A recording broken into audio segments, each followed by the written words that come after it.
आप देख रहे हैं आज 100 न्यूज टीवी। देखने के लिए धन्यवाद। बनी रहिए आज 100 न्यूज टीवी के साथ। जनपद जालौन पुलिस ने अवैध शराब के कारोबार पर प्रभावी अंकुश लगाने की दिशा में एक महत्वपूर्ण कदम उठाते हुए मादक पदार्थों से संबंधित 37 अभियोगों में बरामद कुल 467 लीटर कच्ची एवं पक्की अवैध शराब का न्यायालय की अनुमति प्राप्त होने के बाद विधिवत विनिष्टीकरण कराया।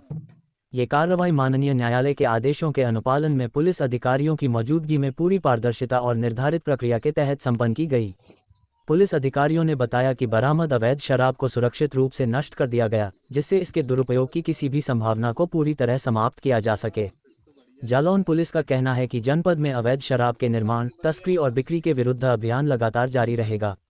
कानून का उल्लंघन करने वालों के खिलाफ कठोर कार्रवाई की जाएगी, ताकि अपराध पर प्रभावी नियंत्रण स्थापित किया जा सके और आमजन की सुरक्षा सुनिश्चित हो सके।